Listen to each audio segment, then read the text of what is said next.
If people have a dispute, seek its resolution in court, and the judges render a decision in favor of the righteous one and condemning the wicked one, then if the wicked one deserves to be flogged, the judge is to have him lie down and be flogged in his presence.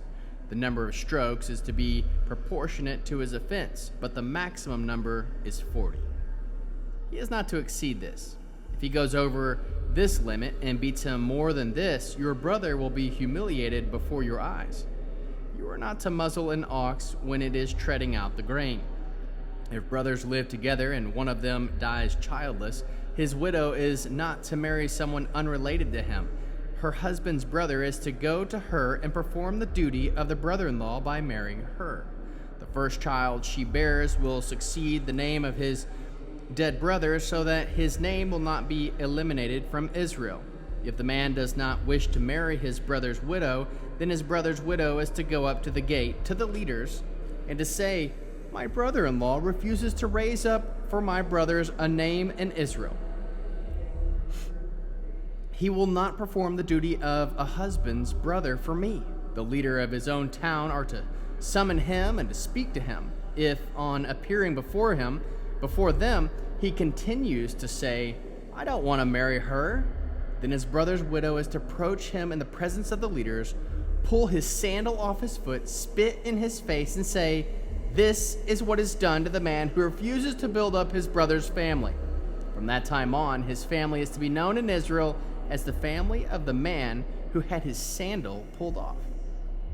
If men are fighting with each other and the wife of one comes up to help her husband get away from the man attacking him by grabbing the attacker's private parts with her hand, you are to cut off her hand. Show no pity. You are not to have in your pack two sets of weights, one heavy and the other light. You are not to have in your house two sets of measures, one big and the other small. You are to have a correct and fair weight, and you are to have a correct and fair measure, so that you will prolong the days in the land Adonai your God is giving you. For all who do such things, all who deal dishonestly, are detestable to Adonai your God. Remember what Amalek did to you on the road as you were coming out of Egypt, how he met you by the road, attacked those in the rear, those who were exhausted and strangling behind. When you were tired and weary, he did not fear God.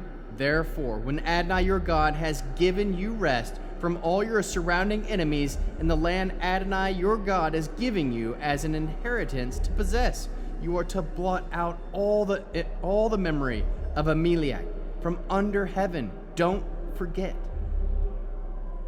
When you have come to the land Adonai your God is giving you as your inheritance, take possession of it and settle there. You are to take the first fruits of all the crops the ground yields, which you will harvest in your land that Adonai your God is giving you.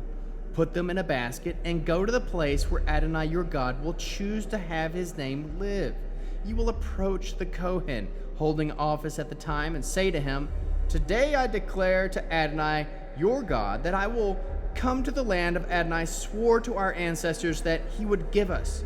The Kohen will take the basket from your hand and put it down in front of the altar of Adonai your God. Then, in the presence of Adonai your God, you are to say, "My ancestor was a nomad from Aram. He went down into Egypt, few in number, and stayed. There he became a great, strong, populous nation, but the Egyptians treated him badly. They oppressed him and imposed harsh slavery on us. So we cried to Adonai, the God of our ancestors. Adonai heard us and saw our misery, toil, and oppression. And Adonai brought us out of Egypt with a strong hand and a stretched out arm, with great terror, with signs and wonders. Now as he brought us to this place, he has given us this land flowing with milk and honey. Therefore, as you see, I have now brought the first fruits of the land which Adonai your God has given me. You are then to put the basket down before Adonai your God, prostrate yourself before Adonai your God, and take joy in all the good that Adonai your God has given you, your household, the Levite, and the foreigner living with you. After you have separated a tenth of the crops yielding in the third year, the year of separating a tenth, and having given it to the Levite, the foreigner, and the orphan, the widow, so that they can have enough food to satisfy them while they are staying with you, you are to say in the presence of Adonai your God, I have rid my house of the things set aside for God and given them to the Levite, the foreigner, the orphan, and the widow, in keeping with every one of the mitzvot you gave me. I haven't disobeyed any of your mitzvot or forgotten them. I haven't eaten any of this food when mourning. I haven't put any aside when unclean, nor have I given any to the dead. Have given any of it for the dead. I have listened to what Adonai my God has said, and I have done everything you ordered me to do. Look out from their holy dwelling place from heaven and bless your people Israel, the land you gave us, as you swore to your ancestors, a land flowing with milk and honey. Today, Adonai your God orders you to obey these laws and rulings. Therefore, you are to observe and obey them with all your heart and with all your being. You are agreeing today that Adonai is your God and that you will follow his ways, observe his laws, mitzvot, and rulings, and do what he says.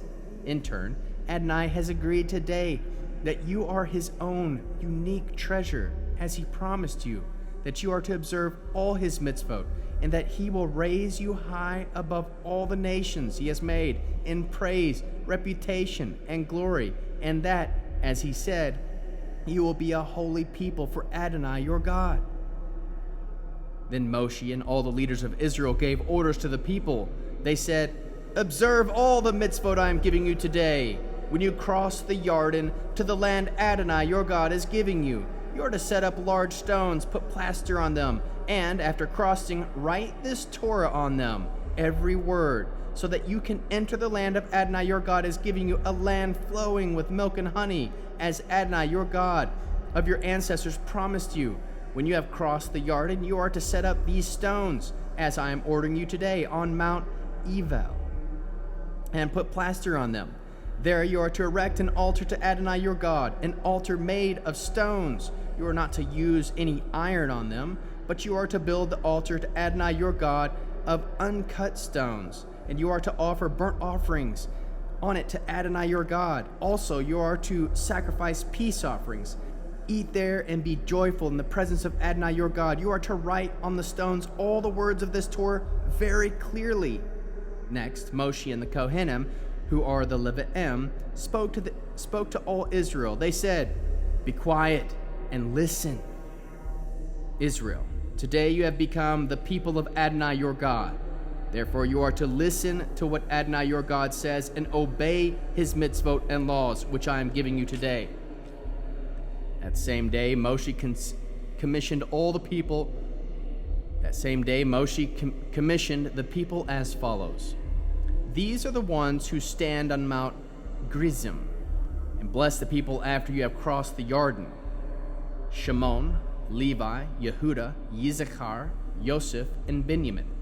While these stand on Mount Eivel for the curse, Reuven, Gad, Asher, Zebulun, Dan, and Naphtali, the Levi'im, speaking loudly, will proclaim to every man of Israel, a curse on anyone who makes a carved or metal image, something Adonai detests. Handwriting of a craftsman is set up in secret. All the people to respond by saying, Amen. A curse on anyone who dishonors his father or mother. All the people are to say, Amen. A curse on anyone who moves his neighbor's boundary marker. All the people are to say, Amen. A curse on anyone who causes a blind man to lose his way on the road. All the people are to say, Amen. A curse on anyone who interferes with justice for the foreigner, orphan, or widow.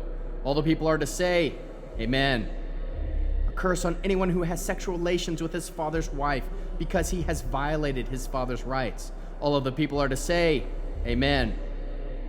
A curse on anyone who has sexual relations with any kind of animal. All the people are to say, Amen. A curse on anyone who has sexual relations with his sister, no matter whether she is the daughter of his father or his mother. All the people are to say, Amen. A curse on anyone who has sexual relations with his mother-in-law. All the people are to say, Amen. A curse on anyone who secretly attacks a fellow member of the community. All the people are to say, Amen. A curse on anyone who accepts a bribe to kill an innocent person. All the people are to say, Amen. A curse on anyone who does not conform to the words of this Torah by putting them into practice. All the people are to say, Amen.